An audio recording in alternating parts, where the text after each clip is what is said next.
the thing is, he has worked on a lot of, really titles that we all played when we were kids, like Call of Duty, the OG Call of Duties, the Titanfall, the Titanfall series, and all that stuff. And oh my God, there's so many questions, we're gonna ask you. Also, I should mention that we can have, if you have time, we can have an extra QA for our audience. If you Sure. You're definitely gonna have to translate them. I was in that chat and somebody said, I speak Farsi memesi bache panchsale has. I don't know what he said, but it was very formal. He did not understand a word. Okay, He's like, we will do Korban that. something something. Okay, got you. And actually, your first is good. No worries about that. That Oh, was actually good. Hello, everyone, and welcome to this episode of the Persian Game Jammers podcast. And our today's guest is Mr. Mohammad Alavi. And well, of course, for anyone who's been involved in the game industry or you who've been researching a lot in the game industry, I don't think he needs an introduction. But since in case you didn't know or you've been very young and you haven't been in the previous generation of gamers, you probably didn't play games like Modern Warfare, the OG Modern Warfares, or I don't know, Titanfall. So let me, reintroduce him again. So today's guest is Mohammad Alavi. He has a very extensive background in different disciplines like coder, designer, mod maker, map maker, level designer, like you name it. He's a Swiss Army knife basically in the game industry. And we're going to talk about a lot of his experiences, and he also worked on a lot of acclaimed levels, such as a very actually not just acclaimed levels, acclaimed gaming moments that even that has been rated in IGN magazines as well, like the Ghillied Up mission, Crew Expendable, and of course the Viper from Titanfall as well. With that being said, that's quite a very quick, short, brief introduction of him. But of course, in the podcast, we're gonna go in much more details about every single project he's worked on. And of course, I guess that's about it. So without further ado, how are we doing today? Hey, thank you for having me on. I appreciate it. Very nice of you guys. Here's the thing. Usually, whenever we want to start a podcast, I usually, start off with this question or subject, which I think is very fitting. So could you please give us a background and kind of like, give us a little bit of your background on how you got into the world of visual arts and, creative media, because I saw in your Wikipedia page, which was quite an excessive one because I didn't expect that, that first, your parents probably wanted you to become a doctor because your two older siblings are now physicians. You studied chemistry. And I'm Iranian, so of course they want me to be a doctor. Asian parents, I know. Asian tiger parents. I know. And you actually studied chemistry, and during all those times you also did making mods and maps for Counter-Strike and Quake, boomer shooter games around that time, like I'm sorry for calling boomer shooters, but yeah, it's a name. I'm sorry. Boomer shooter. I mean, that's a name for it. I don't know. I'm sorry. That's amazing. I love that. Yeah. Like Quake, Doom, those games. Yeah. So, I mean, obviously typical Iranian parents, right? They wanted me to be a doctor or a lawyer, engineer. My brother was both an engineer and a doctor. So I just had it in my head that I was going to be a doctor ever since I was like 10 years old or something. But also around 10 years old is when I got my first computer and I started playing Doom. And I started making levels for Doom. And then when Duke Nukem came out, I started making levels for Duke Nukem. And actually, I thought about this recently. I realized that even before I had a computer, when I was like, I don't know, when I was like 9 or something, Magic came out, the card game. But I was too poor to buy Magic. It's such an expensive hobby, right? So I ended up making a version of it myself using index cards. And that was probably the first time I ever game designed when I was like that young. But I didn't, when you're 9 years old, you're not like, I'm a game designer. I was just like too poor to play this game I liked. So like I was like, making my own version of it. And I liked doing the drawings and the artwork. Fast forward to college. I was a triple science major, biology, chemistry, physics, and I had already taken the MCATs. I had applied to medical school, and the whole time though, as I was growing up for years, I was in the mod community, right? Because when Half-Life came out in '98, and the internet also kind of exploded in '98, things like Counter-Strike came out, Day of Defeat, things like that. The Half-Life mod community was like very, very much alive.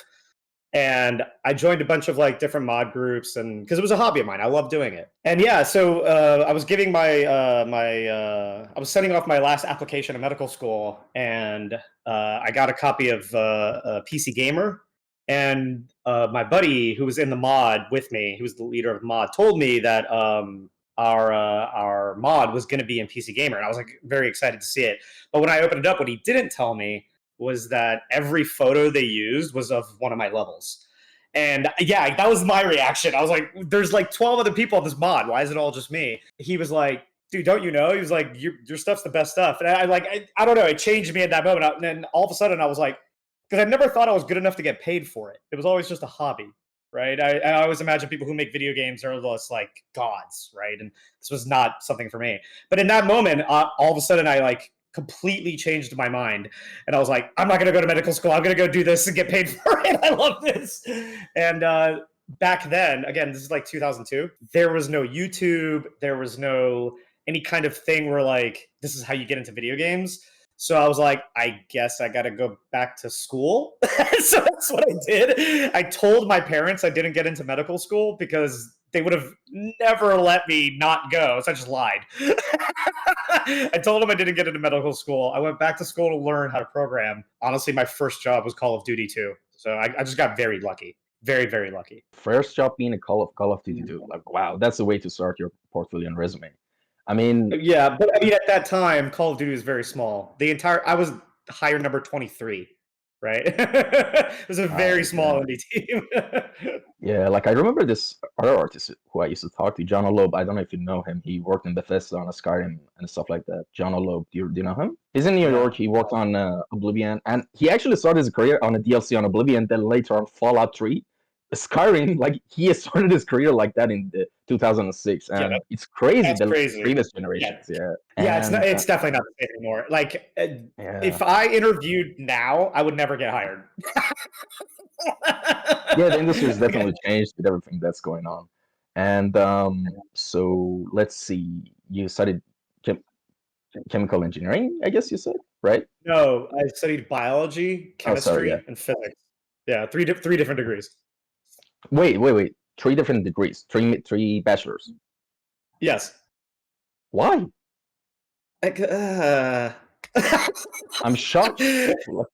Well, here's the reason. When you take a biology major, you automatically have a chemistry and physics minor. So you only need like 6 more classes in each to get a major. And at that time, school is very important to me. Now, I'm like, that was a giant waste of time. I should have partied more. Yeah. But yeah, at the time, I was like, yeah, let me get these degrees too. Also, you got to remember, my brother is an aerospace engineer and a doctor. So I was like, Damn. Like, listen, the more I hear, the more I'm getting convinced that. By the way, do you have relatives and cousins in Iran right now? No, not anymore. Oh, but here's the thing. Like, if you had, or if you have, like, especially, cousins outside of Iran or anything, when they were growing up, they would probably hate you and your brothers. Because I'm sure their parents would say, be like him again. Be like Mohammad more. Why are you not like Mohammad? Look at him. He has, like, IGN, like, his levels published, and he's getting 3 bachelor degrees. Oh, my God, man. Good job. I'm flattered. Thank you. Yeah, man. And so after Call of Duty 2, how many projects and years did it pass till you reached to work on Modern Warfare 4, the OG Modern Warfare? So Sure. tell us about your journey on, what led you to work on that project, So like I said, I got hired on Call of Duty 2. I don't know how they hired me to. I completely bombed that interview process. I didn't play Call of Duty before I interviewed. And like I went into the interview and I had no idea what they were talking about. I don't know why I got hired, but thank you. Thank you, Z, for hiring me. So I worked on Call of Duty 2, and I had a big chip on my shoulder. Because again, I came from the Half-Life mod community where I was like all hot shit and everything. But it's very different. First real job with a bunch of professionals. Like I had to like be humbled. And I was very quickly. And I learned a lot. I learned a lot on Call of Duty 2. I did actually end up making one of the E3 levels on Call of Duty 2, but not by myself, obviously. like tons and tons of help from other designers and my leads. But that taught me a lot. And then Call of Duty 4, which was originally Call of Duty 3, we didn't know Activision was going to hand Call of Duty 3 to, I think it was Treyarch. We started it knowing that we wanted to move into modern day, and like because we were all, we thought World War II shooters were like a little overdone, but we didn't want to step too far outside of what we were comfortable with. And so as we were developing it, though, we were doing a lot of the same things that we were doing on Call of Duty 2, which was taking like historical events and trying to make levels out of them. And we probably did that for the first 10 to 11 months. And it just wasn't working. It just didn't fit the game. It wasn't fun, right? It was basically a reskin of Call of Duty 2, right? With like more modern looking weapons and AI and things like that. But there were two levels that did seem like they were promising. One of them was the AC-130 mission, which was amazing, and then the other one was the cargo ship level, the crew expendable level. And from those two, we kind of realized that we should make it more like an action movie as opposed to trying to make it more like a documentary, which was more like what Call of Duty 2 is, right? And that shift in mindset to like, don't try to be realistic, try to make it like a Michael Bay action movie. All of a sudden, we cranked everything up to 10, made it more gamey, but that worked. That's what made it fun, right? And then, yeah, so we didn't expect it to be as big as it was, to be completely honest, because at the same time, a small team of people broke off to make this game we called Halo Killer, right? Because at the time, Halo was the biggest shooter out there, and we wanted to compete with that. We didn't think Modern Warfare was going to do it. We just thought it was going to keep the lights on. So a small group of people broke off to make this game called Halo Killer, but that group of people was integral to the team because we only had like a team of 40 people. So we ended up abandoning that project and bringing everybody back to finish Modern Warfare, and then it exploded. Like, we did not expect it to take off the way it did. You know what I mean? And I think a big reason for that was the multiplayer beta, which we did a 2-week beta, which was just meant to test the servers and make sure that like the servers could handle like a launch. But it exploded, and we ended up extending that 2-week beta to a 4-week beta. And then when the game launched, well, the rest is history, right? It's a beast that can't die now. Yeah, definitely.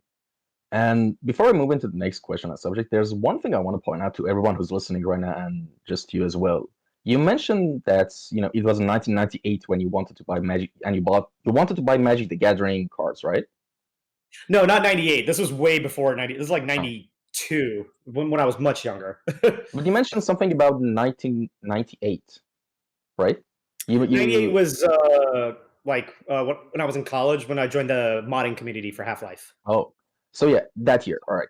So like that's crazy to me because I sometimes think about this stuff, timeline wise, and at that time when you were making mods, I was 1 year old. I was 1 year old, and that's crazy to me, And that's kind of shooter insane to think generation. Yeah.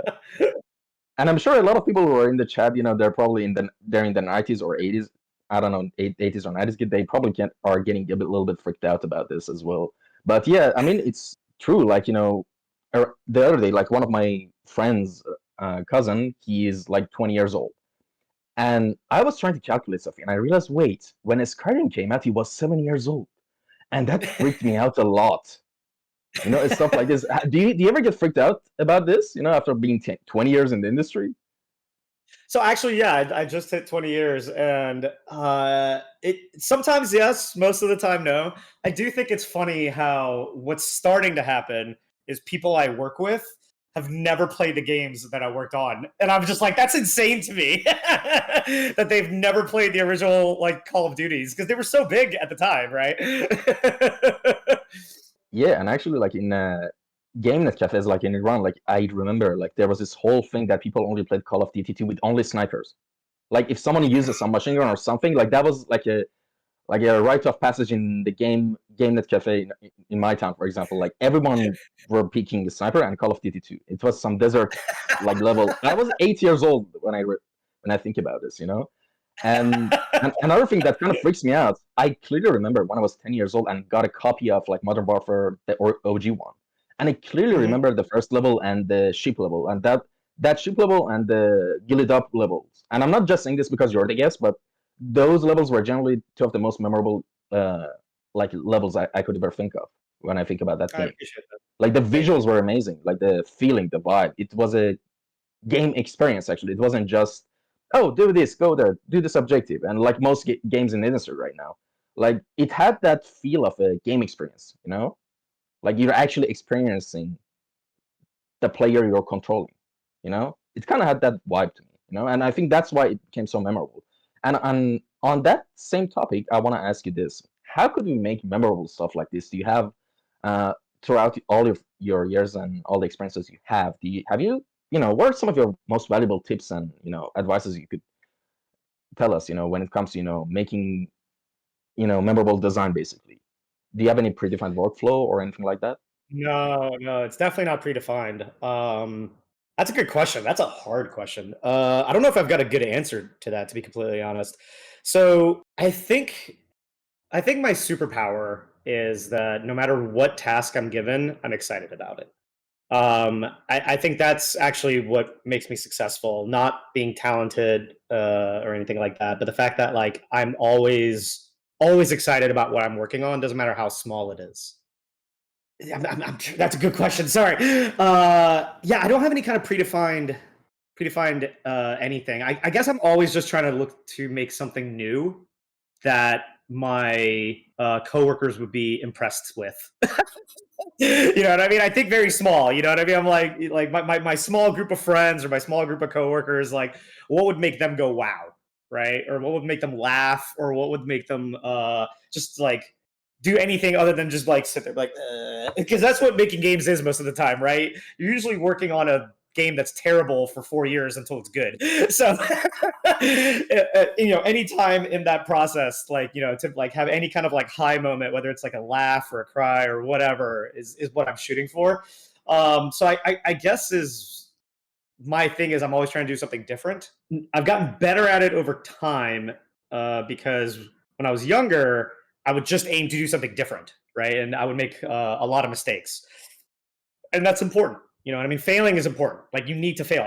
You know, we always talk about like the successes I've had, but we never talk about the fact that like on Call of Duty 4, I made 3 levels that never shipped because they were terrible. You know what I mean?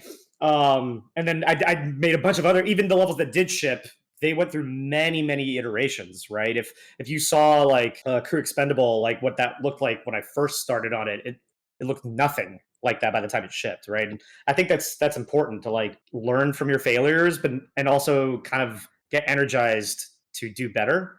Um, Over the course of my career, I still take risks and I still try to do things that are different, but I've gotten much better at doing things that are different, that are more in line with the direction of the project, which means I have more chances of success. And I think that just comes with experience. You know what I mean? I think that comes with the ability to like kind of take your eyes like from here, like, and like pick yourself up, see what the rest of the game is doing, and kind of understanding, you know, if the entire game is doing this and this is how I can be different, or this is how I can help it but still stay in the same direction of the game. That's much more of a senior mindset than a junior mindset, which is just kind of like, this is my task and this is all I'm saying. Does that kind of answer your question? Yeah, it does because actually you're kind of right because it's not something you can like give it like a formulaic answer to. It's just like an Right. intuition you develop as time goes by, and it's the same thing in any other field. And speaking of any other field, you not only worked on level design, you did some coding on the AIs of some of the projects you worked on, which again, uh, p- don't let your parents watch this part of the podcast, as someone mentioned in the chat, because like chemistry, physics, and just level design is not the only thing he's good at. And Yeah, apparently he's also good with writing artificial intelligence algorithms. So yeah, here we go. So about No, I'm that, not. I want to be key. I'm actually terrible at writing artificial intelligence algorithms. It's just player facing. It worked, but the actual code was garbage. It was terrible. I had to be thrown away on Modern Warfare 2 because it was completely like unrecognized. I'm not a good programmer. I know just enough to get the job done. I think remember how I said I get excited about anything. So I was pitched that mission by my lead, Steve, and when I went to go make it, I asked one of the programmers, and I'm like, "Hey, how do we do this?" And they're like, "Oh, you can't." I'm like, "Well, how do we do this?" And they're like, "Oh, you can't. That doesn't exist." And I'm like, "Do it myself." And they're like, "Don't do that." So I went off in secret and wrote, horrible code, but it worked. I wouldn't advise that, but I yeah, got lucky. like I mean that's the thing with everything in this industry. Like as long as it works, why not? Like a lot of the tricks that like I saw this video from like August, right? August. He's one of the main designers on League of Legends. I don't know if you know him. Do you know him? He designed Yeah. Jinx, Jin, or stuff like that, and he was mentioning how he changed the ability of Jinx. Basically, Jinx in the game has an ability that throws a bunch of grenades. That if the enemy walks on it, it'll get stuck for a couple of seconds, right? And it explained how technically it was so challenging at first because they wanted the grenades to actually set the bushes on fire in the game. Like the bushes are hiding spots in the map. So basically, what they did, they didn't have like the code base wasn't well suited for this. So what he did was he made an invisible grid of another character in the game all over the map, and And then anytime set that it on grenade would fire. would get yeah. That's brilliant. But actually, but no, that's brilliant, but that's not actually brilliant because they didn't do that because it would cause a lot of more you know a lot of other challenges in the technical parts of the Oh, game. sure. So they didn't do that. So they just made the grenades just a normal, stun grenade. That's it. Mm. And they removed that. But yeah, that's the basic bit, like the gist of it in the industry. You just have to make it work. It doesn't matter how. Like the backend can look ugly. It's the front end that the player base, cares about. So who cares about Yeah. So on that note, the crew expendable level, we didn't have the technology to be able to have the player character model stand on a moving surface.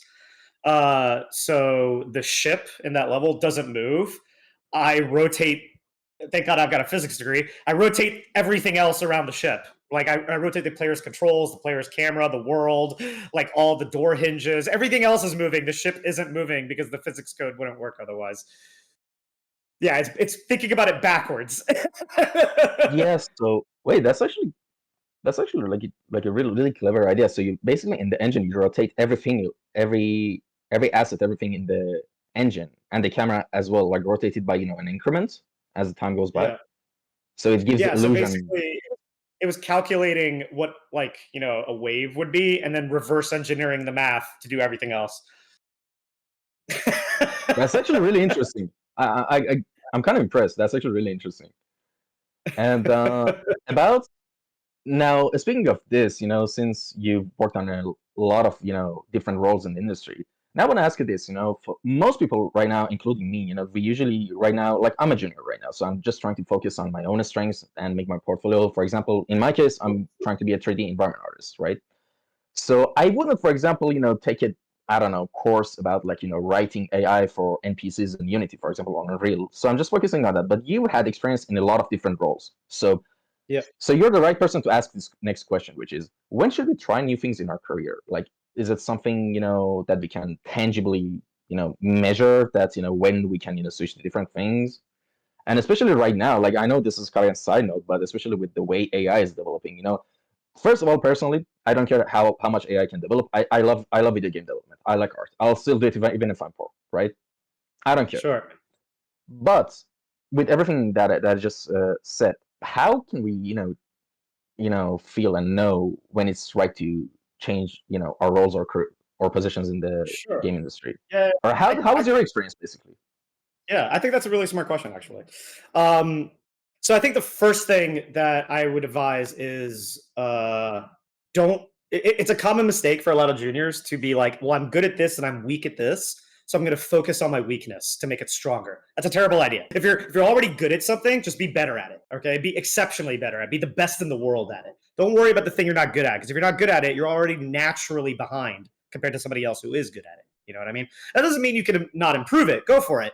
But if you like it, especially like, for example, you're like, I'm not good at writing, but I love writing, then by all means, because if you're excited about it, then, that's going to obviously make you better at it. But if you're not excited about it, for example, you're like, I want to be a 3D artist, but I'm not good at rigging. Don't worry about it. You'll find a rigger who is good. So focus on your strengths, right? As far as learning new things, I would say if you're interested, learn it. Doesn't mean you have to be the best at it, but learning about it means you can speak that person's language, right? And anytime you can speak, like, for example, I don't know anything about animation, like actually physically animating, but I've done mocap for 15 years, and it started because I was super interested in it. And once I started doing it, and once I was on the mocap stage with them, I started speaking their language. I started understanding what are the limitations of their art and their craft, and what are the benefits. And once I knew that, then I knew how to leverage those strengths or how to avoid those weaknesses, right? Which made my levels stronger and better because I knew how to talk to the animation department and get the most out of them the fastest, right? And I kind of did that for everything I was interested in. You know what I mean? I started becoming, like, on Call of Duty 4, interested in storytelling, because Call of Duty 2, it wasn't really much of a story to it. Like I said, we were basing it off of like real world documentary kind of stuff. But Call of Duty 4 had a story, and I was like fascinated by how the leads like constructed that story. So I asked if I could be part of the meetings. I started taking writing classes. I started, watching, videos on like, screenwriting and things like that. And over the years, I just, involved myself more and more and more in that process, and eventually became, a narrative director on Apex. So yeah, if there's things that are interest you, it never hurts to learn it, because even if it doesn't end up shaping your career, or if it doesn't end up being the path you go, that knowledge will always help you collaborate. And that is, collaborating is the most important part, because no one person is going to make something that's the best. A team of people who are amazing at what they do is going to make something that's the best. And the more you can collaborate on that team, the more successful you will be individually. As far as knowing when to change your career, I would say what works for me is that I try not to focus on personal growth. I try to focus on team growth.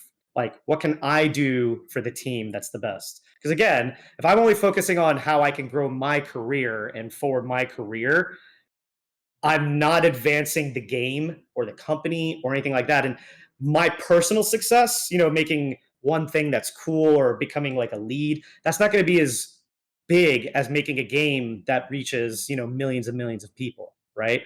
So making the game better, making the team better, and growing in that sense is how I focus. So I didn't become a narrative director on Apex because I thought that would be best for my career. I became a narrative director on Apex because I saw that storytelling and for the characters was going to help propel the marketing, and nobody else was doing it. And I was like, I think I can do this. You know what I mean? So that's why I did that. Not because I thought, I've done this long enough, I want to be a narrative director now. Because I'm actually not anymore. I'm back, designing things in my current company. So Yeah, speaking of your current company, I checked in on Twitter, and there was like, and actually on your bio, I think it was on your bio, or yeah, it was on your bio on Twitter. Senior sandwich analyst at Wildlight Entertainment, which is like one of the most amazing bios I've seen on Twitter. And not just that, tell us a little bit about the story of Wildlight. What it's about, how did it form? What are you guys working on? If you can actually say it, Sure, if there's no NDA involved, of course. Well, of course there's an NDA. I'll tell you the spiel that I'm allowed to say. We are working on a multiplayer first-person shooter, and we're using Unreal. That is the extent of what I can say.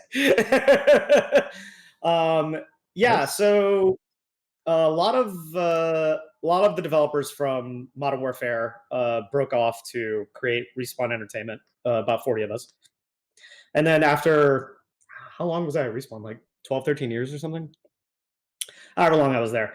A lot of the team, kind of broke off and went different ways. The original Titanfall 1 and 2 team, that created those games and Apex, some of them are still there, but I would say most of those people ended up like, starting their own companies or scattering to the wind.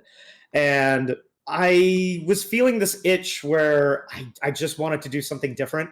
You know what I mean? And Respawn just wasn't the home for me anymore. So two of my friends, actually, who I've known since the Call of Duty era, they went and started their own company called Wildlight. And as soon as they started it, I called them up and I was like, "Hey, you guys want a designer?" And they're like, "Come on board." I was like, "Let's go, let's do this." I didn't need to know what they were working on. I didn't care. I was like, "These two dudes are awesome. Let's go make something new." Because the nice thing about being indie, if you're funded, which we are, is that you can kind of start all over again, and you don't have to be a slave to your previous success, right? Yeah, and actually speaking on that topic, before you started to work in a Wildlight right now, before that, did you previously thought about making your own games, indie games? Have you ruminated about that, or is this the first time you're attempting that? I think when I retire and I don't need to worry about money, I think I'm just going to go join a bunch of indie teams. I think that's the reality because, I love indie games. I play a lot of indie games, actually. I probably shouldn't say that because there's so many games that come out all the time, and I probably don't play as much as a lot of other people. But anyway, for me, I play a lot of indie games. I play a lot of all kinds of games, and the thing I think I would like about indie games is the timeline. Like, I would like to go work on a game that only takes like 6 months to a year to put out, as opposed to like 4 or 5 years. You know what I mean? And also less stress. But for now, because I like getting paid very well, I'm gonna stick to AAA. Completely fair. And all right, so actually, from our previous subject that we just discussed and talked about, there's a couple of really good points that you brought up that I want to ask you questions on about it. Questions on about. And one of the things I want to start with is, do you think, in your opinion, based on your experience, and seeing not just yourself, but maybe your other peers, do you think wearing several hats is a good thing or a bad thing? I know that's a very general question, but from your experience, how do you see this subject? Have you heard of Valve's? I forgot. Like, it's called like their T. Yeah. Okay. Yeah. He knows what I'm talking about. I So have no idea. yeah. So it's basically their thinking is the most successful developer is somebody who's a T, somebody who has a lot of deep knowledge about one subject, but still has a lot of tertiary knowledge about many subjects. And that's kind of the thing I was getting back to before. It's all about being able to collaborate, right? So the more you know about everybody else's job, the more collaborative you can be. But which is also why I said, stick to learning your strengths, not improving your weaknesses, because you do want to have deep knowledge about one or two things, right? I think it is a little bit different for indie, and I came from indie, so I think I still have that mentality in me to do many things, especially as a designer. Maybe not as much in the other departments, but especially as a designer, because designers are kind of the glue that brings all the other departments together. And the more you think in terms of different departments, the better designer you'll be. Honestly, actually, the biggest problem I'm seeing with designers coming out of school right now is they're too academic. They're too philosophical, right? Like, for example, one of the things this designer told me who came out of school was, I need this to work with stick figures. He's like, if it's fun with stick figures, it'll be fun once it's arted. And I'm like, that is probably the worst thing I've ever heard in my life because a bad idea perfectly executed will always succeed over the best idea poorly executed. You can't think in terms of just the design problems and just the problem solving, the philosophical aspect. You need to think in terms of the context, the animation, the sound design, the experience as a whole, right? I think that's the difference between people who came from the Half-Life mod community and coming out of colleges, is that they, as designers, you had to make everything yourself. You had to add the effects, you had to add the audio, you had to add the animations. Even if you didn't make it yourself. You have to think in those terms to add those pieces of it to create a complete experience, right? And I think that's the thing. Like if you're thinking about making design features, I think you're thinking about it wrong. It's good to break things down into small features, but you need to be thinking about the experience as a whole, right? The fantasy fulfillment, because I mean that's why people play games. They don't play it to solve problems. I mean that's what they're doing, but they play it to live a fantasy, right? So you need to think about it in terms as a whole. Yeah, definitely. And not just that. I mean, well, actually, speaking of about academic institutions that teach game development, oh my God, like there was this game art program in Toronto, actually, like Centennial College, which is apparently a good credited, college. And listen, the curriculum was a joke. I'm sorry. I hope I don't get into trouble, or I'm not trying to get too political, guys. I'm sorry, but I just have to say, like, the curriculum was like you could pass every subject of that curriculum with the 2 to 3 hours of YouTube video, and the tuition for international students for 2 years was a 2-year diploma program was 40,000 Canadian dollars. Wow. Yep. That's a lot. Yeah. Yeah, And honestly, times have changed. I would not advise yeah, anybody to, unless you're doing programming, I would not advise anybody to go to school for video game development. To be completely honest, like, because here's the reality of the situation. If you need a teacher to motivate you, then maybe making games isn't the right thing for you. I'm not saying if you need a teacher to teach you, that's different. If that's the best way you learn, awesome, go to school. You know what I mean? But if you aren't going to be working on your own side projects, like if all you're going to be doing is homework, I don't know if making games is the right thing for you. You know what I mean? Because what you're competing with is people who are basically working on their personal projects for 12 hours a day and going to school and doing something else. You know what I mean? Like those are the people, the dreamers. Those are the people you're competing with, right? And if that's what you want, you don't need to pay hundreds of thousands of dollars to go to school for it. You know what I mean? YouTube is a very strong teacher. And honestly, there's no stronger teacher than just making stuff. And you've got Unreal, you've got Unity, you've got all these things are free now. You know what I mean? Like just go make shit. that's my biggest advice. Go make shit. It's gonna be bad, but that's fine. It's never gonna be good until, you know what I mean, you keep working on it. yeah, definitely. And actually, on that same topic, I recently, I'm in the process of applying to a university in Holland.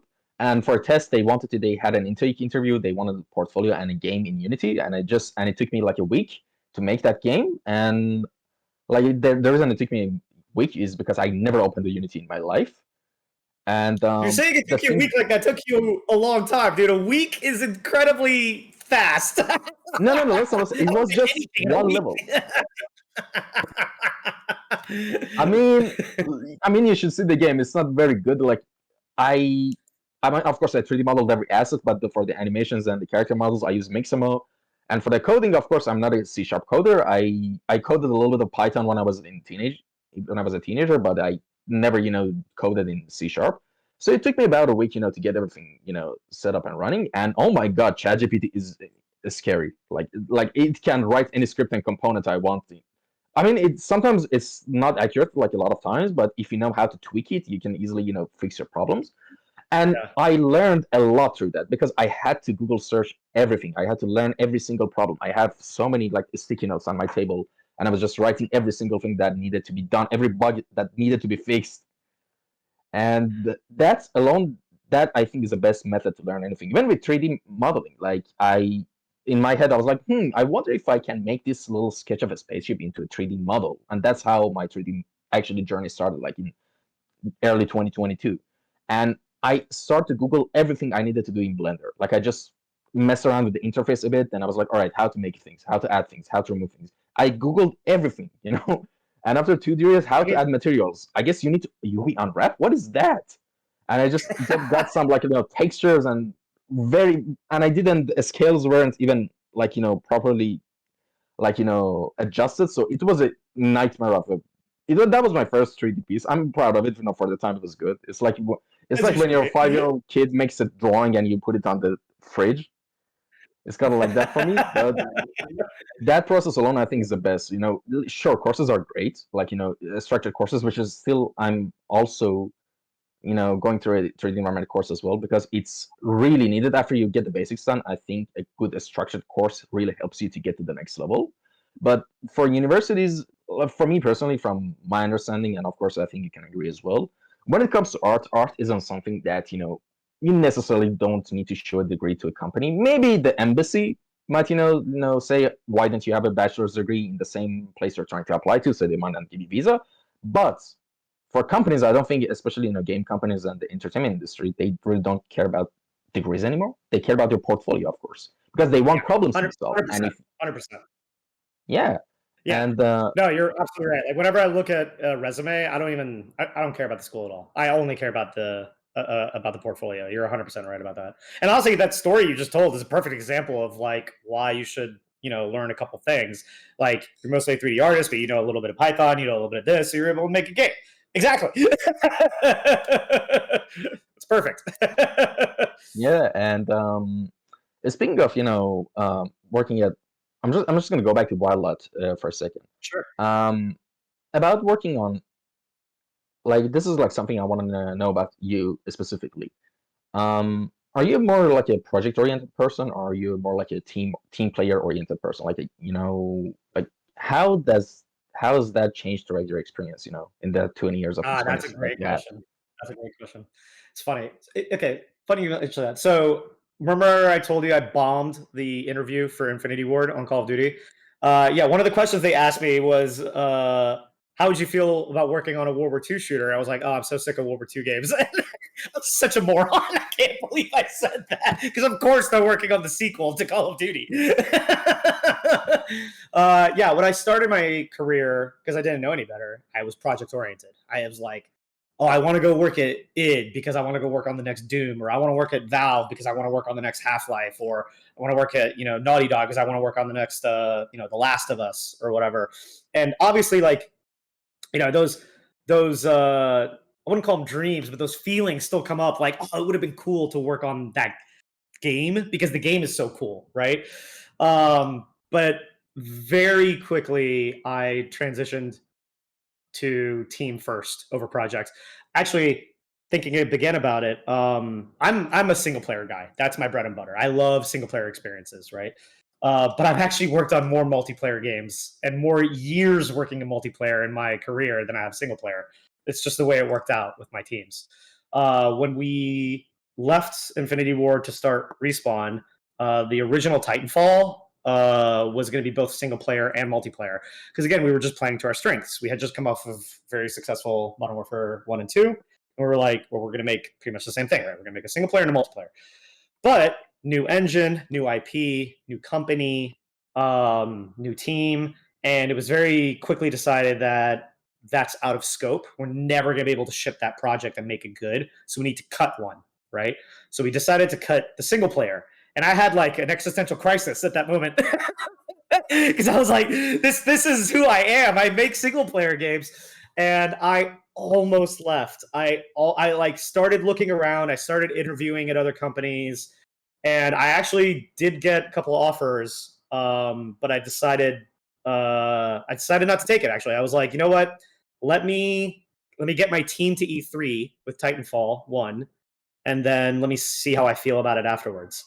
And I don't know.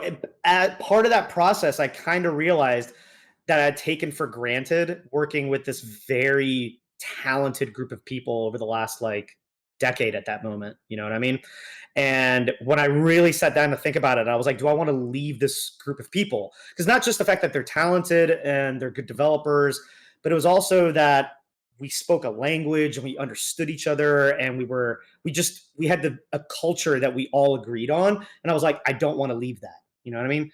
And I think part of the reason it's easy for me to say I always pick team over project is because I've been very lucky to be on groups of teams that are not only just amazing developers, but they appreciate me. You know what I mean? And they let me play to my strengths, and they trust me. And that's huge. You know what I mean? Feeling like you're appreciated and trusted on the team. So yeah, I'm always team first over projects. And like I said, I think back to what I was saying before, I think my real superpower more than anything else is that I can be excited about anything. You know what I mean? I can always find something to be excited about.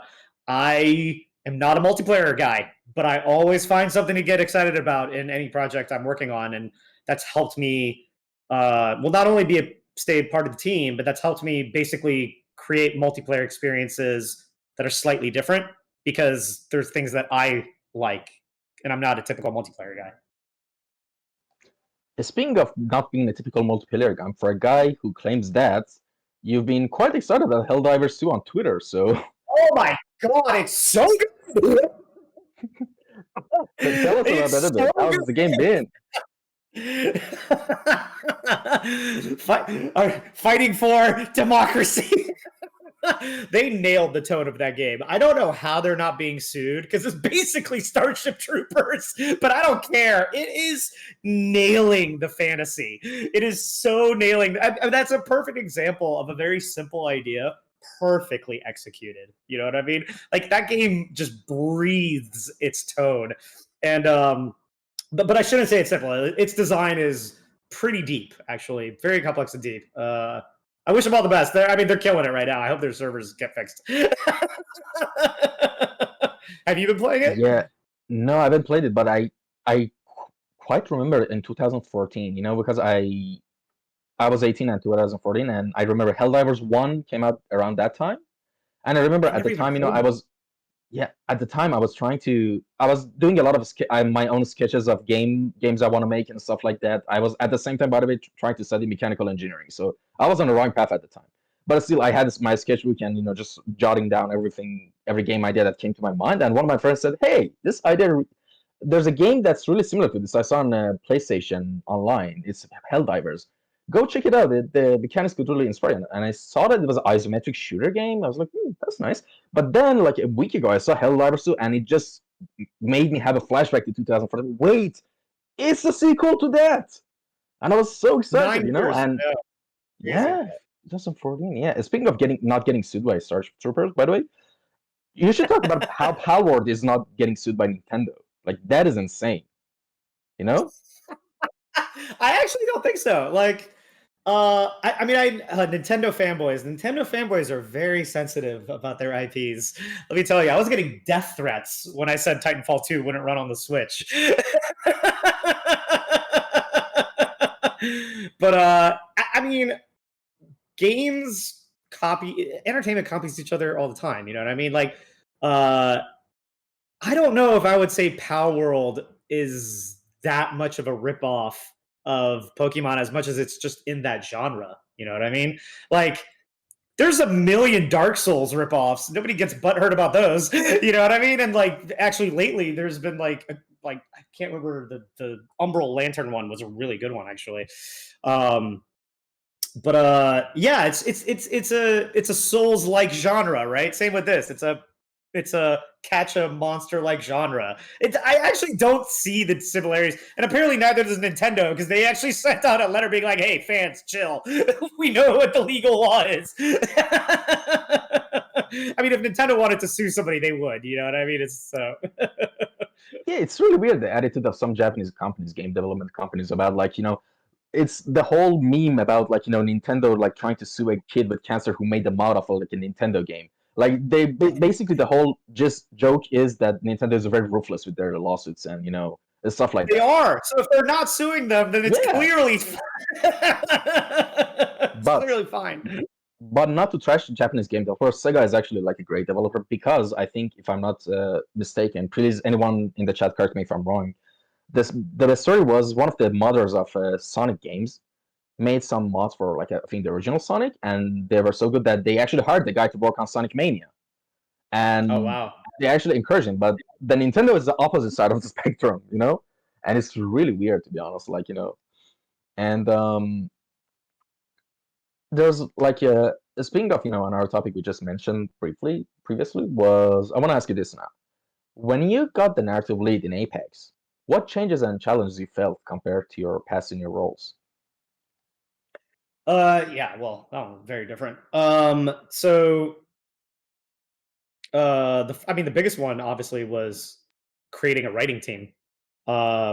Before that, we had our game director was a strong writer, and he had hired another very strong writer named Manny under him from Titanfall 1.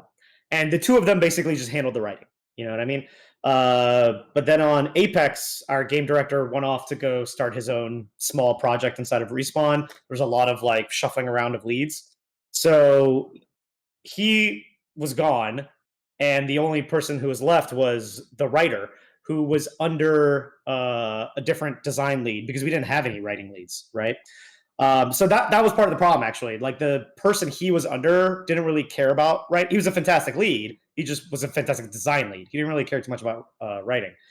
And I was like, this is a missed opportunity. Like that writer is not being used to like the best of his capabilities. And also he didn't feel like, I don't blame him. He all of a sudden felt like his career was going the wrong direction because the person in charge of his like performance and his salary and also just directing him didn't know anything about writing. You know what I mean? So we talked, and I was like, "Hey, put him under me. Let me start a writing department. Let's see how this goes." Right? Because again, working on another multiplayer only game after coming off of Titanfall, I was like, "Well, I'm not going to be making single player missions again." So, but we were working on a character shooter, and I was like, we should have, we're starting on this ping system, which originally didn't have dialogue. It was literally just pinging places on the map. And I was like, if we're having a character shooter, we should, try to like mimic the good ones out there. And one of the ones out there was Overwatch, right? And they had like a lot of dialogue. And I played that game and I was like, this is good, but I feel like it could do more. Actually, let me back that up. They did an awesome job. In fact, I will say that I learned a lot from playing that game about how much character and personality you can bring out through just a couple lines of dialogue. You know what I mean? And I was like, okay, if we're going to make a character shooter, then we have to put everything through the lens of characters, right? Everything. Originally, we had like an announcer that was making all the calls, and we still did in Apex. There's like an announcer that comes on and tells you what's going on. But I was like, that's background. I was like, the characters need to respond to this like they're real people. You know what I mean? So if like the announcer makes an announcement, they need to react to that announcement, right? And I talked to our audio director, and I was like, hey, I've got a crazy idea for you. I was like, what do you think about making a line of dialogue for every single possible ping? And I was expecting him to come back with, you're nuts. But he was all like, let's go for it. Let's do it. And he's like, in fact, let's have like multiple different tones, like calm tone and under combat tone, so that they sound more natural if they're like under gunfire versus if they're in a calm moment. I was like, okay, we're doing this. Let's go. So starting the writing department, hired another writer. I'd like to point out, much like I'm a bad programmer, I'm actually a bad writer. I'm not a good writer, but what I am is I'm a good storyteller, right? I'm a good editor. Like I think the most common mistake most writers want to do is they want to write too much. And I'm always like, pare it down, pare it down, pare it down. If you can say the same thing in one sentence versus 5, use one sentence. You know what I mean? So I basically became the lead, again, not because I'm the best writer, but because I was a good editor. So that was new, starting a writing department. And then that was actually the first time I was ever a lead. I'd never managed people. I'd never led people. That was a really, really new experience for me. The thing that was probably the most surprising was all of a sudden I realized how in the past, whenever my leads would do something that would upset me or annoy me or piss me off, it was for my benefit. They were always looking out for me. You know what I mean? And if they told me you shouldn't do this, it wasn't because they were just trying to, not be cool. It was because they were seeing into the future, because they weren't in the middle of it. They had a much more bird's eye view over the whole project and the whole team. And they saw that what I was doing was not helping the whole team, or it was going to be biting off more than I could chew. And all of a sudden, because I started doing that for my writing team, I started basically having to like manage them, being like, okay, we shouldn't do that. That's way too out of scope. You know what I mean? Or this is not the right call. And I also learned that being a lead is a lot less about coming up with the creative ideas and a lot more about directing the creative ideas towards a unified vision, right? Because again, very lucky, I had a very strong team of writers.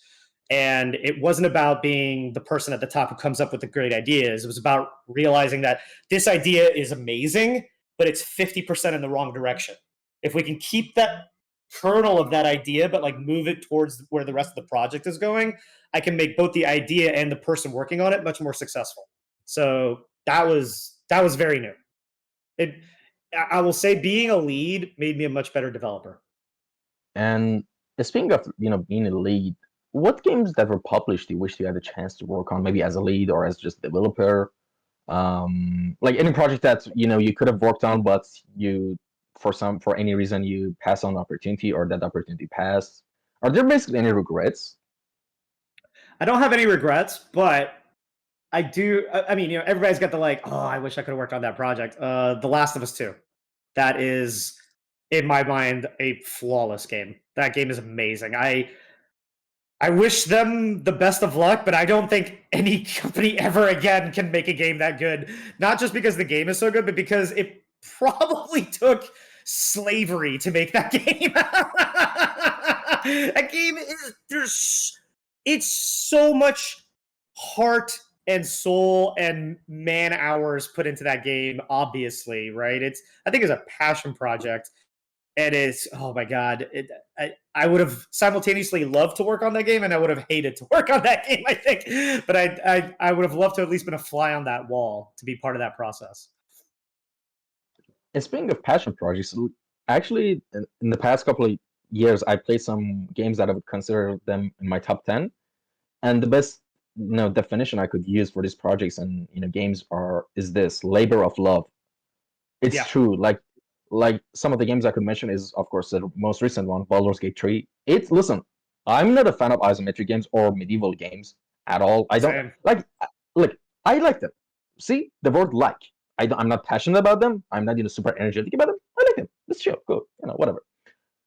But Baldur's Gate 3 changed my mind. It's now on my top 3 games of all time. And agreed.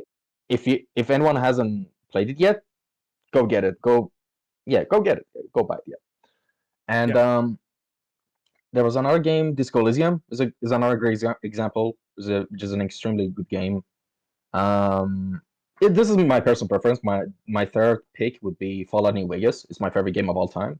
I've been playing it since I was 12 years old, and I have probably 4,000 or 5,000 hours on that game, and I still find new things in it. Yes, it's the best RPG I've ever played in my life.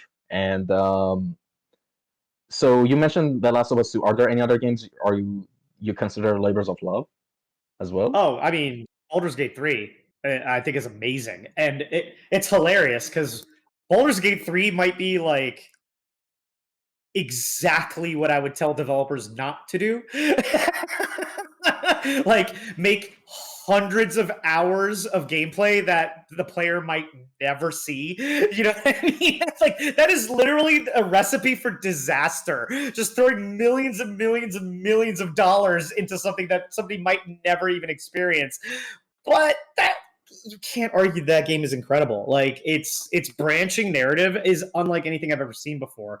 And unlike other games that have branching narrative where like you don't even realize that your choice matters, this one, the way they worked it out, like I'm not ruining anything by what I'm about to say. There's no spoilers. It's like the first hour of the game. But in the first hour of the game, you meet 3 different factions that all want you to kill the other one. You know what I mean? And you can join either side. And it becomes very obvious that your choice matters here. It matters a lot, actually, right? Because it's not like there's one obvious path. If you pick one, somebody's going to die, and those characters and that whole storyline is going to be like cut off to you, right? And you know that going into it, and that knowledge makes it so much more impactful compared to something else that written in a way where you're like, well, I doubt these 2 choices are that different. And honestly, most choices in other games aren't that different, right? Because they don't want to make hundreds of hours of gameplay that you're not going to make, that you're not going to play. But I think that's what made that game so special, right? It's that you knew that every choice you were making had a massive outcome on the rest of the game. It was incredible. That game is amazing. Yeah, I agree with you. I'm not a fan of Dungeons and Dragons. I'm not a fan of strategy games or isometric games or turn-based strategy games, but I love that game. I think I didn't put 4,000 hours into it. I think I put 400, but Yeah, like the thing is, that game has around 19 and a half hours of cutscenes. And the thing is, listen, I absolutely love Larian. Larian gives me hope for the future of the industry, like studios like Larian. You just pay one time, and that's it. You'll get the constant updates to the game as well. You don't have to pay for DLCs that much. And maybe they add a DLC. I'll gladly pay for it. If it's I'll made by gladly. Larian with the same love. Yeah. And not just that, like, I'm just gonna say something. Don't worry, guys. It's spoiler free. Don't worry. I'm not gonna tell any spoilers. But there's one. The game has 3 acts, and in order to get Act 1 to Act 2, there's 2 ways. You can either go through Route A or Route B. And each route, like for example, you can go through this way or that way. And if you go this way, you can't go the other way. So you definitely have to replay the game one more time to fully experience everything that this game has to offer. And I promise you that wouldn't be enough. Because with every combination of race, character, class, everything, like you pick, there's many different outcomes and everything. There's so many bosses I missed, so many pieces I missed. I don't get it. I've done 5 It's playthroughs, insane. and every time I play it, it's 5? completely different. Yeah. 5? Jesus, I only did 1. Oh my god, you're more dedicated The than game's me. huge. The game is Yeah, huge. I definitely want to replay that again. But I'm trying to wait because I heard that they're going to add a lot more areas in the game. Like in the Act 3, you only see like a certain part of the map, but they're gonna add a lot of different areas, and so I'm just gonna wait for the game to get Really? like juicy and stuffed up. Then I'm gonna replay it, because I don't want to replay it every patch, Juicy. Exactly, And speaking of games, what are some of the games you're really good at, like competitively, let's say? Oh, I'm not good competitively anymore. I used to be a pro Counter-Strike player, but that was a long time ago. That was back when I was 18 and I had like the Twitch reflexes. I'm an old man. I get wrecked. Funny story. I was good at Modern Warfare for about 3 days. And then I started getting wrecked. And back then, we had these little tags that would show you that you're a developer.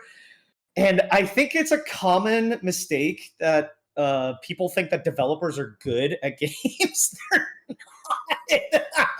So, like I said, I was getting online Xbox, and I was just getting shit talked because I had the developer tag, and they're like, "You're a poser. You're not a developer." I was like, "Man, I got bullied off of my game." I'm like, "I'm fucking done." I played PUBG a bunch when it first came out. I don't know if I would say I was good at it, but I probably have about 800 hours in that. Yeah, I'm good at Tekken. I'm pretty decent at Tekken. What do you think about the new Tekken? Actually, have you played the new Tekken 8? I actually haven't. I was gonna pick it up, but we have an arcade machine in the office with a bunch of the old Tekkens on it, so I've been enjoying that recently. But I do want to pick up the new one. I hear it's a lot of fun actually, especially with that new special meter they got. Sounds interesting. Yeah, I never played any Tekken game. I was always a Mortal Kombat kid because I had a Sega, and I also never had any PlayStation to play Tekken with. But I watched some of the footage of the recent, Tekken game, Tekken 8, and it looks really good. The gameplay looks Yeah, really it looks fun. pretty cool. Here's the thing. Here's something that really gives me the ick in the entertainment industry right now, either in games, movies, or entertainment. What do you think about the subject as well? Why in every story mode, in every game or fictional movie or everything, they always, whenever they run out of ideas, multiverse. Oh, that's the multiverse version of you. You see it everything in Valorant. Oh, you have to fight the like parallel versions of yourself. Like, I'm tired of this. Why can't people just continue the story without having to bring up like parallels? Like, what do you think about that, by the way? Um, okay, it's funny you mentioned that. I do have a theory about that.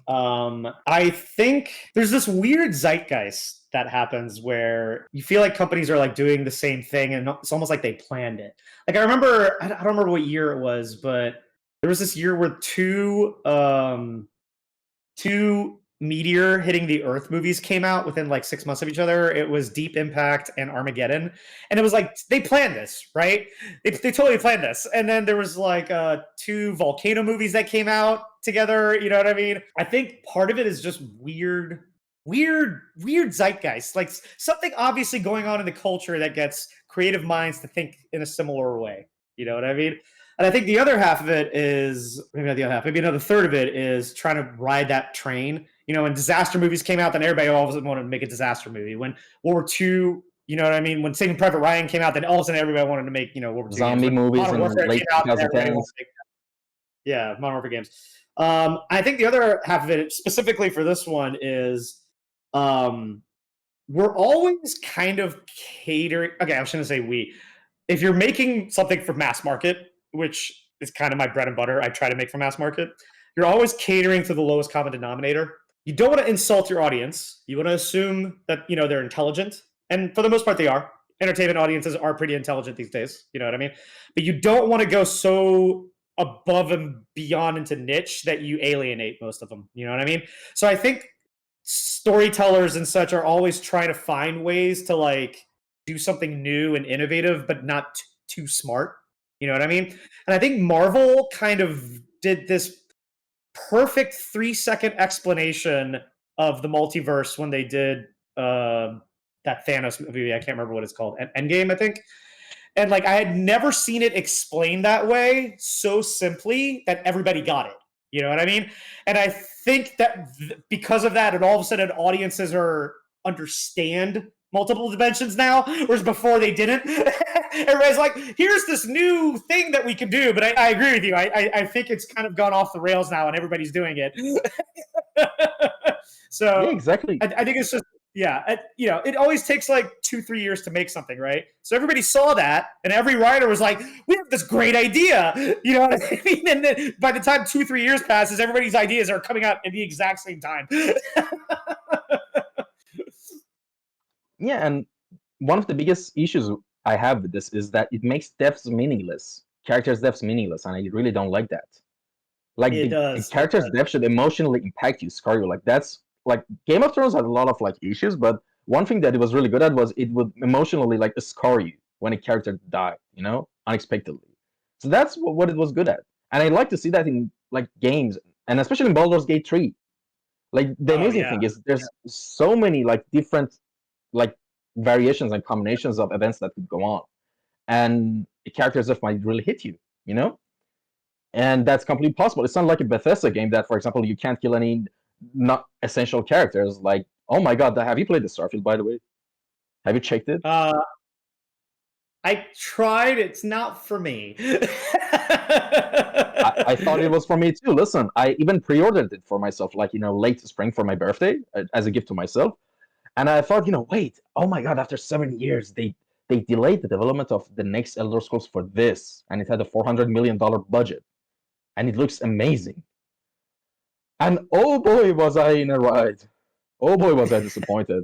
I finished the game to see actually for what it is, but damn, they definitely should, change their engine. They can't keep making games with the same 17-year-old creation engine. They still made Oblivion bits. And the reason it made it more bitter for me is because 2 weeks later I bought Cyberpunk and I played it for the first time. I didn't play Cyberpunk in 2021 with all the bugs. I bought it when it was on Steam sale with the new DLC, and oh my god, the contrast of difference between the standards of two games was just, I don't know, it's like comparing 0.0001 to 1000. Yeah. Well, Cyberpunk was a disaster when it first came out, but it's had a lot longer. I think that's the only time PlayStation has ever given out refunds. Yeah, but I mean, it has a great redemption story, and now the sequel is in development. Is in full development right now in the Boston office, I think. But I know in the North American office they're in full development, I think, cycle right now. There are news and articles about it. It's called It's codenamed Project Orion right now, and it's a sequel to the game, and I'm really excited for it. I hope they really don't release it with a disaster this time. Hopefully. Good luck to them. Yeah, exactly. And now there's a topic that I also wanted to ask you, which we also briefly mentioned it during our conversation, which is, how do you see the new generation of AI in the future of game industry? Recently, just a couple of days ago, we got the new unveiling of the Sora, I think was the name of the video creation AI. I think it was Sora. I think, yeah, whatever. It created videos of very basically it improved a lot since last year. And how do you see the advancement of the AI affecting the positions, the jobs, the industry itself, you know? Yeah, this is a tough one because I think there's two different aspects to it here. I think one aspect is the technology. I think the other aspect is the morality of it, right? I think it needs regulations. I think it's simple as that. You know what I mean? I don't know who is going to do those regulations. Hopefully, you know, some laws get passed for IP and trademark. I think people should get paid for their work. You know what I mean? And if AI is like scrubbing art, then, you know, artists should get paid or whatever, right? I 100% believe that, but I think AI is the future because I think ignoring that technology because it's evil is the wrong way to do it. You know what I mean? It's kind of like the atomic bomb, right? The atomic bomb was bad, but atomic energy, undoubtedly, you know what I mean? That was the technology that was going to go. AI is the same thing. You can't just ignore it, right? It's only getting more powerful. So I don't know how it's going to shape the future. You know what I mean? But I know it is, right? Like, and trying to stop it is the wrong move, right? I think trying to regulate it is the right move, right? Honestly, kind of drugs and alcohol. Trying to stop drugs and alcohol is the wrong move. Trying to regulate drugs and alcohol is the right move, right? That being said, it's funny you mentioned ChatGPT. I've actually used ChatGPT a couple times. I don't use it to write code because, like you said, it often writes the wrong code. But you know, I do vector math every day, right? And vector math is my bread and butter. I'm fine with it. But anytime it goes into calculus, I'm kind of lost. You know what I mean? But there's just, you know, some equations, like especially, you know, when you talk about like collision geometry and things like that, where like calculus is far better for that kind of logic than vector math is. And anytime I like kind of need to figure out what I'm doing, I will go to ChatGPT and I will like get the equations I need out of that. You know what I mean? And then I'll go write my functions with it. So that honestly has been like a huge help, right? Because it's way more effective at finding a specific answer than like Google is. You know what I mean? As far as like AI art, animation, things like that, I don't know. I don't know if you watch Corridor Crew. Like, I love those guys. They're amazing. And Yeah, I they've watched been some of using the a lot videos. of Yeah. yeah. So Corridor Crew is using a lot of AI technology for like a lot of their stuff, and I think I like the way they're doing it. To be honest, like they are not scared about making mistakes, you know, morally. So they're trying it. They apologized, you know what I mean, for like their first iteration, and they were like, you know what, you're right. We shouldn't scrub artists' work. We're going to pay an artist to do a bunch of work, but then we're going to use AI technology to take that art that we've paid for and get the most out of it. I thought that was a really interesting way of going about it. You know what I mean? I have a friend who's a concept artist who uses AI art in the vein of his own artwork. He's like, do this, and he uses his own name. And it kind of brings it in style. And then he says the same thing. He's like, it's a good starting point. He's like, it'll never get me what I'm looking for specifically, because he's a professional concept artist, right? And he's doing very specific things. But he's like, he's like, what I can do is like, it's a starting point. I'll say a bunch of things. I'm like, oh, that's cool. And then I'll go edit it. And he's like, and honestly, why am I upset? It's literally scrubbing my own artwork. You know what I mean? If anybody's gonna be pissed off about this, it's gonna be me. So I thought that was another interesting use of it. You know what I mean? He will remain unnamed. All right.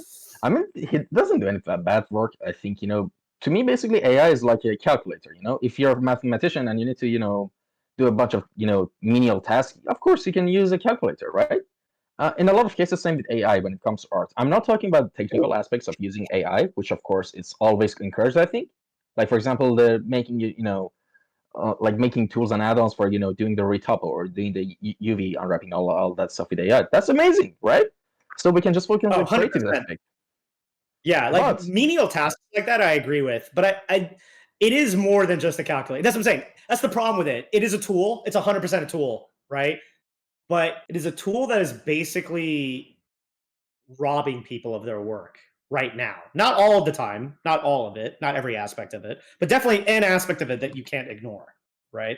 So that's what I'm saying. Like, it's a double-edged sword right now. I don't I don't know how it's going to play out, but AI is not going away. There's no way it's going away. The Yep, it's technology only is gonna get worse. amazing. Yeah. Yeah.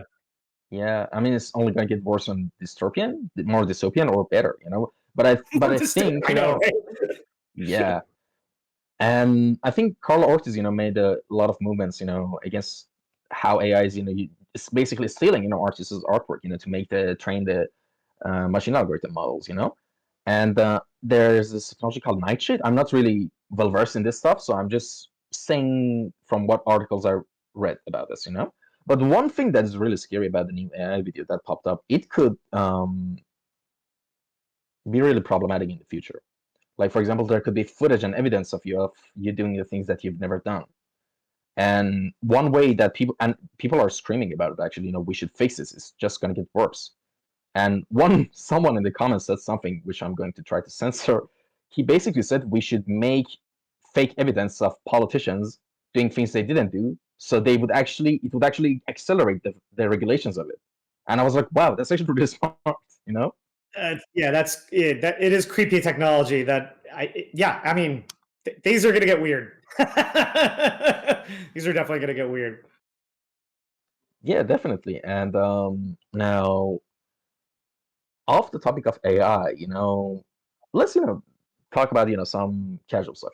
We talked about so much serious technical stuff. Let's chill and wind down with some just normal questions. So the first thing I want to ask you is, what do you do when you're tired of working and you just want to chill? Do you play a video game? Do you watch Netflix? Or if you play a video game, what games do you usually play? Do you like to play chill, cozy games, or do you like to play shooters and just get in the flow? I like to play story games. So I play a lot of indie games. Man, what did I play recently that I really liked? Give me 1 second. I write everything down.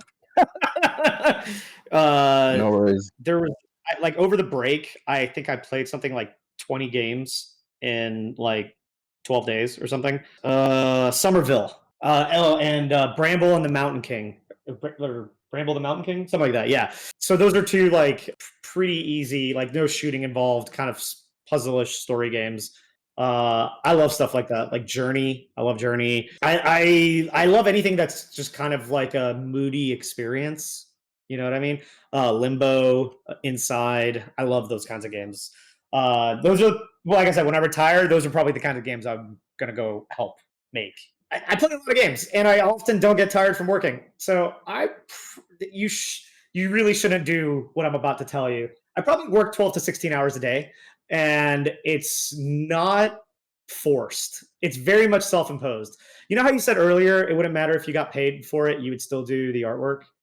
Same Yep. thing. Awesome, You know what I man. mean? I love what I do. I absolutely love what I do. I have a hard time pulling myself away from my keyboard when I'm like working on something and making something fun, because like it's that excitement of being like, I can't wait to show somebody this. Yeah, when I'm not doing that, I play a lot of games. I watch a lot of movies. I watch a lot of Netflix. I do martial arts, not as much as I should. I've gotten out of shape in my 40s. What martial arts are you practicing?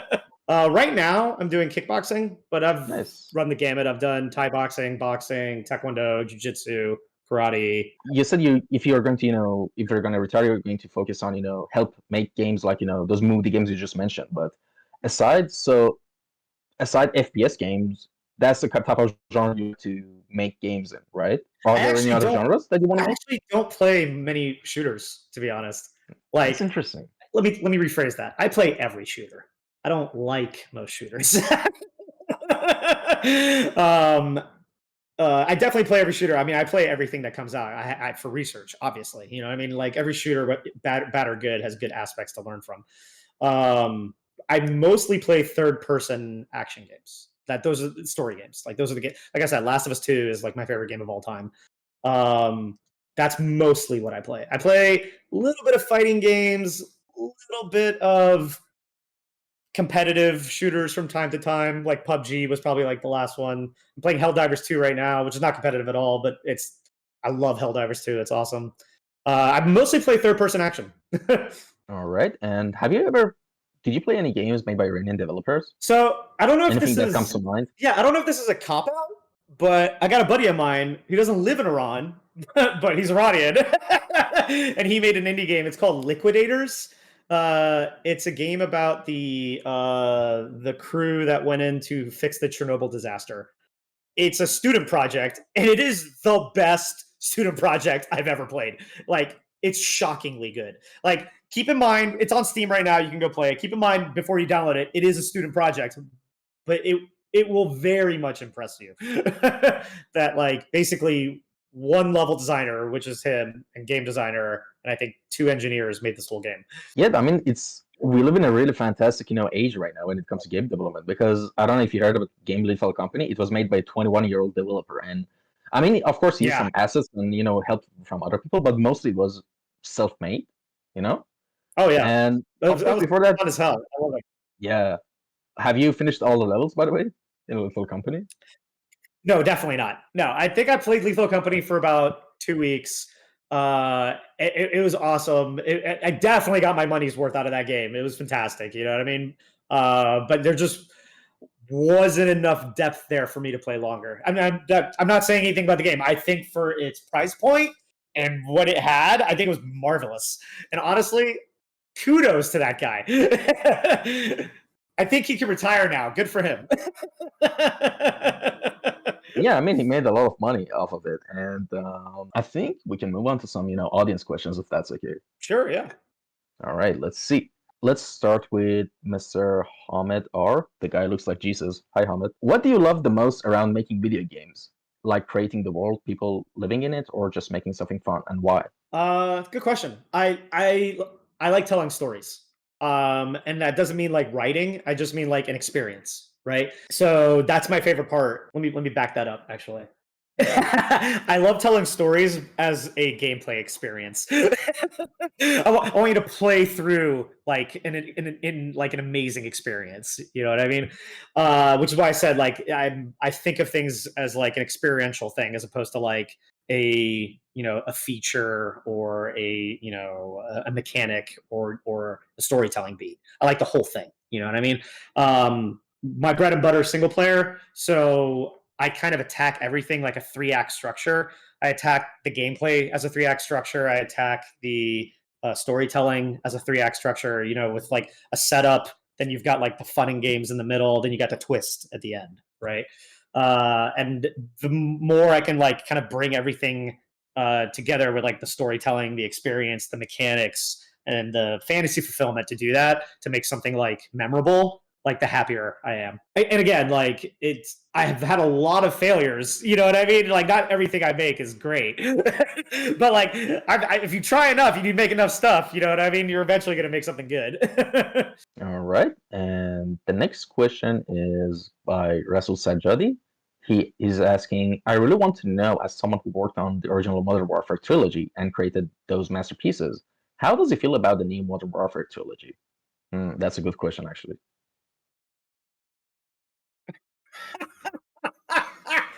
I think they are very impressive games. I'll leave it at that. Okay. I mean, the visuals look nice. I mean, the Ghost character became very They're popular. very impressive games. Yeah, they are amazing games. They cost $500 million to make, and they definitely look it. Yep.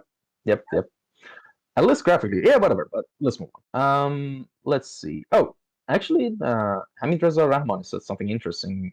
He's asking about your opinion on the Russian mission, the No Russian mission on Modern Warfare 2, which the reason I didn't go into details with the Ghillied Up mission or No Russian mission, because of course there's already interviews of you out there. There's so many, yeah. But just to give a quick answer, what is some of your memorable moments about developing that mission and also the backlash from? So it's funny, like whenever you're making something, I've never been right about what the most popular thing is going to be. So on Modern Warfare 1, I thought the thing everybody was going to talk about was the crew expendable mission, but what everybody talked about was all Ghillied Up, right? On Modern Warfare 2, the No Russian mission, I mean, I enjoyed making it, but I didn't think it was that big of a deal. It was like one of the shortest missions. There wasn't a lot of gameplay there. You didn't do much. You know what I mean? So I was like, nobody's going to really care about that one. The other mission I made which was about like a nuclear blast going off in the atmosphere in the EMP. I thought that was the one everybody's going to talk about. Nobody even knows about that one. So yeah, like in the middle of it, I didn't think anything of it. And I think that's the thing about making stuff. You never know what's going to be like the memorable thing that everybody latches onto until What's going to pop off or not? Yeah, that's definitely right, like, you can never know. And speaking of The Last of Us 2, what is your favorite part of it? Ilya asks, what's your favorite part of The Last of Us 2? Oh, I can talk hours about The Last of Us 2. Okay, all right. Let's go here. First of all, I thought it took a lot of balls to kill Joel. Spoilers, they kill Joel. I thought that took incredible balls. Like when that happened, like thankfully that didn't get spoiled for me. Like I was avoiding spoilers, like dodging bullets in the Matrix when that game came out. And like when that happened, I was blown away because all the marketing, they like did fake cutscenes in the marketing to like kind of not let you know that Joel was going to die. I thought that was amazing. I was like, brilliant. I thought, and I don't mean this disparagingly, but I think Naughty Dog has basically been iterating on the same game for like over a decade, right? But I think The Last of Us 2 is like the pinnacle of that iteration. They nailed it. It is, in my opinion, the best action stealth game ever made mechanically, right? And I think that's a huge part of why I like it. All the other ones were good games, and the gameplay was fun, but it was definitely like flawed. Whereas this one, the actual mechanical combat system mixed with the stealth, I thought was so fluid and had so much depth to it. And the moment-to-moment pacing with the level design and combat design and enemy design, I thought it all worked together flawlessly. And then on top of that, you layer on just all of Naughty Dog's like, zhuzh, like the fact that every enemy has a name and they know each other. So when you take somebody out, it's like, he killed Sally. I'm like, this is incredible. Like it really puts you into that experience, right? And then the last thing I want to talk about is I feel a lot of the hate that came out of that game for Abby especially, and a lot of people are like, oh, blah, blah, blah, Abby this, Abby sucks. I think those are people that watched it on YouTube. And I think a lot of that is a point to why you cannot play single player games by watching it on YouTube. Like you're ruining it for yourself because the whole point of Abby is they make you take control of this character that you hate, right? And if it was just watching a movie, if it's just watching a TV show, that would be a hard switch, right? That I don't know if you could ever get the audience onto Abby's side. But by playing Abby, you are naturally, intrinsically trying to win. You're trying to win the fights. You're trying to level up her abilities and get better guns. You're actively invested in making that character better. You're actively invested in that character's progression, which makes you actively invested in the storyline. And eventually you understand that she's not the evil person. But if you're just watching that on YouTube, you're not getting any of that actual gameplay and you're losing all that aspect. And I think people who just watch single player games on YouTube, honestly, let me kind of talk about that for a second. I think they're doing themselves a disservice, but they're also doing the industry a disservice. There's a reason single player games are on the decline. It's because they don't make money. A large reason they don't make money is because people are just watching them on YouTube instead of buying them and playing them. that's just a harsh reality. That's why a lot of companies aren't making single player games anymore. Because they don't know how to make good single player games. Proved by Larian. I mean, that's one. Project Red. That's one. That's a part of it, but the other part is it's not worth the risk. Unless your game is flawless, unless it's the best of the best, everybody's just going to watch it on YouTube. You know what I mean? So the risk isn't worth it. Yep. Yep. Yeah, agreed. streamer. I hate to say this. I love streamers for multiplayer, but streamers are killing single player games. Yeah.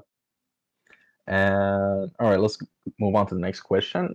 Mahdi Khazai asks, I have a question related to narrative design and concept artists regarding their relationship in a company. How do concept artists usually feel about the story depicted by narrative designers? Sometimes hundreds of concepts for a single game. What is the criteria for choosing these concepts that are suitable for the story space in the game? Is there a special recipe? Thanks. So I think it's different for every company. I can only tell you about my personal experience, right? So our company in general is very flat structure, and I'll go all the way back to original Infinity Ward, original Respawn, and now Wildlight all come with this very simple concept that good ideas come from anywhere, right? Not just from the leads. While the designers are, often in charge of like coming up with the mechanics and things like that, we don't do it in a bubble. We often, like when we have like design meetings, we will, much like this, we will stream them on Discord. You know what I mean? For everybody to be able to view. And the great thing about that is everybody feels like they're part of the design process. And honestly, great design ideas come from everywhere. So concept artists, writers, if they have an idea, the best thing is like they don't need to go make like a really in-depth thing where they solve every problem. They're like, hey, I just curl of an idea, and they just throw it out there. You know what I mean? Quick little sketch or quick little like, 4-paragraph, or four-sentence paragraph. You know what I mean? And like sometimes it's just a fun idea that helps like, shape some of the story. Other times it's like is a major change because all of a sudden that idea inspires the engineers, the other artists, the animators, the designers, and that's how like an entire game is shaped. Honestly, this is going to sound crazy. One of the biggest reasons we went to Modern Warfare is because one of our animators got sick of animating World War II characters. So he just, downloaded a modern rig and like animated them. Everybody was like, we should make a modern game. Like that's crazy. That's literally how Modern Warfare started. One animator was like, what do you think about this? So back to that point, concept artists and writers, it's all very collaborative. Again, at least in my personal experience at my company. You know what I mean? I don't know if it literally starts in any one place where like this person has an idea and then they tell everybody the idea and then the concept artist has to go make that idea. Sometimes it's like that, especially in full production. You know what I mean? When you're just trying to get stuff out the game and you already know what you're making, you just need concept art for it. But especially at the beginning of a project, it's a lot more amorphous. It's a lot more collaborative. It's a lot more like ideas just flowing everywhere. And the next question, Sobhan777 asks, since you have worked with writing teams, the game writers are mostly screenplay writers, or do they only work on game projects? Do they also have experience with other industries like movies and animations? Can someone do both? Yeah, absolutely. So on my last project on Apex, the strongest writer writes Broadway musicals. That's what he does. He writes Broadway comedy musicals. He is a good writer for video games too. We've had screenplay writers write for video games. We've had novelists, comic book writers. It's its own thing. Writing for video games is its own thing. And honestly, it also depends project to project, team to team, right? A game like Apex, which is completely multiplayer, is going to have a very different kind of like writing structure than something like Last of Us. You know what I mean? So if you're a good writer, you can be in the games industry. I think the most important thing is to understand that people don't play games to read. People play games to have an experience. So your writing needs to help the project, not try to be like the best written thing in the world. A lot of people want to like write a goddamn novel. You know what I mean? It's like you're not writing a novel, you're writing for a game. Like learn like what the structure of that game is and how to best make your writing work for that game. For Apex, it was coming up with thousands of lines of dialogue and writing backstories for, trailers. It was not writing cutscenes that are never going to make the game. And all right. The next question is by Micro. How do you choose the intended experiences for the player for your design? Is it a thing to really think about all night as a designer, or is it much more simpler than that? Well, I think two things. You try not to take control away from the player, right? Anytime you take control away from the player, they're automatically out of game, right? Like you don't want people to put their controller down. Even in the older Call of Duties, when we did take control away the player, I'm not saying you never do it. You know what I mean? We tried to give you something, right? Maybe move a little bit, maybe look around. You know what I mean? Give you a reason to like keep your hands on the stick because it keeps you invested, right? The other aspect is lots of, how do I say this? Honestly, it's like a science, right? You're going to use lighting to help draw the eye. You're going to use level design to help draw the direction. You're going to use enemies to help draw focus, right? Wherever there are enemies, the player will go.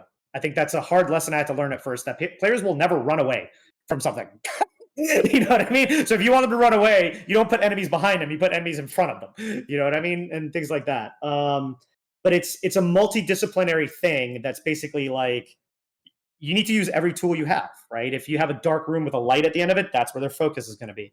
And then the other aspect is, if you throw 1,000 things into a mission, players are going to pick up 5, right? So throw 1,000 things in, because that's the only way you're going to do it. And if you need to like have a story point driven home, repeat it multiple times, beat them over the head with it. And then the last part of that is, if you're going to have dialogue, try not to have dialogue in the middle of a fight. And actually, fun fact: in one of the final levels of main quest levels of a Starfield, there was a bug that suddenly, like, one of the NPC companion NPCs would just straight look at you and try to have a dialogue with you in the middle of escape situation, and that was so insane to me. Yeah. I doubt that was intentional. Yep. Let's just skip Starfield. Let's not talk about that. Avmer, I'm sorry, I don't know how to pronounce your name. Do you have any suggestion for indie developers, especially developers who are looking for a financial security in game industry? I do not. I'm sorry. Like I said, I've always been very, very lucky to work on AAA projects, and even the new companies I started with, like Respawn and now Wildlight, I've always been lucky. This is why I will never start my own company, right? Because I know what I'm good at. The business side is not part of it, right? But I always start companies with people who are business minded. You know what I mean? We've always had people who are good at getting financially stable, right? And I think that's also why I'm always like team first. You know what I mean? Everybody needs to pull their weight, right? Like, I am not good at finding finances, so I'm sorry, I don't have good advice for you there. Find somebody who is. Find a partner. Exactly. And all right, so Farza.f asks, the brief of a level designer includes what? I mean, like, scenes are in the brief or not? Like, The brief? that's a question. What does that mean? Yeah, the brief of a level designer. That's a question. Oh, he means a roadmap of a level. A roadmap of level. Yeah. Oh. Yeah. Well, Sorry, Farza. I mean, honestly, it's really going to depend on. It's really going to depend on your project. It's going to depend on your game. It's going to depend on your genre. Let me try to answer this question with something from my experience. So I'm going to narrow that down a little bit, because level design is a very broad topic. Let me narrow that down to single player mission design. So I think an important thing in a single player mission is to have a fantasy fulfillment. Have like one thing that is the key to this level, right? If I'm using my own levels as an example, I'll use the sniper one, right? The all Ghillied Up, right? The fantasy of that level is being a sniper in a ghillie suit behind enemy lines, right? And everything revolved around that, right? Everything focused around that idea. So once I had that idea, I was like, okay, what are the best things? What are the most exciting things that can happen to this character? I went and watched a bunch of movies. I went and watched a bunch of TV shows. You know what I mean? Read a bunch of documentaries and Google stuff on like snipers, and you know what I mean, like their training and their lives and the things they come up with. So you want to gather basically a list of highlights, right? What are the best things that will make this experience the best experience there is, right? So obviously the major one was stealth, right? Like, it doesn't make sense to be a sniper in a ghillie suit, but then go attack a skyscraper, right? In a helicopter. That's not fulfilling that fantasy. That's a different fantasy, right? So you basically write all these things down, and then you want to come up with something fast so that you can try it, right? Try a bunch of stuff really quick. Get as much stuff into the game as you can, like very fast. Be like, is this fun? Is this fun? Is this fun? Once you've done that, let's say you came up with like 20 things. You made 20 things really quickly that you can fail on fast. Pick the top 5, right? You don't want all 20, right? Pick the top 5 that are the best, and then flesh those out. Make them the absolute best. Once you figure those out, then you want to figure out, okay, how does this flow? What is the point of this mission? Remember that 3-act structure I talked about? If you don't know what 3-act structure is, there's a really easy book to read. It's in English. I'm sorry. It's called Save the Cat, right? It tells you how to do storytelling and screenwriting. But it's a very quick and easy way to understand what it means to have a setup and then a break into your second act, which is the world turns upside down, your fun and games, a halfway point with like your stakes are raised, then the bad guys close in, things seem like everything's going wrong, and then a twist at the end or a resolution, right? And that's the storytelling aspect, but that's also can be in gameplay. And the more you can match those two together to make the gameplay feel the same as the story, like first the gameplay is a setup, then the gameplay is expanded upon and it's all fun.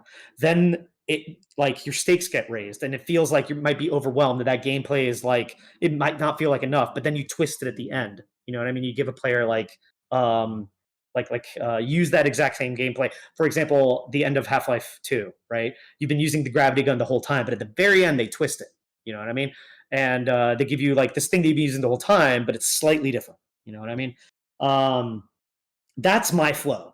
That's my basic flow. Now that's very reductive, obviously, right? There's a lot of things that go into that, but that's how I like to start thinking about it. All right. I think this is the end of this episode and the Q&A session. By the way, sorry to anyone who I didn't get to their question. The time was limited. I'm very sorry. I tried to go through, get one question from everyone who asked. So I did my best. I hope you guys aren't that mad at me. And with that being said, thank you so much for coming and joining for this episode. Where can people contact you if they had any questions? Sure. Yeah, the easiest way to get a hold of me, because I am very private, is my Twitter. I am Bad Mofo. Just reach out to me on Twitter. I will answer you. And with that being said, again, thank you so much for coming by, and thank you to anyone who tuned in and basically tuned in and listened to this and watched this episode with us.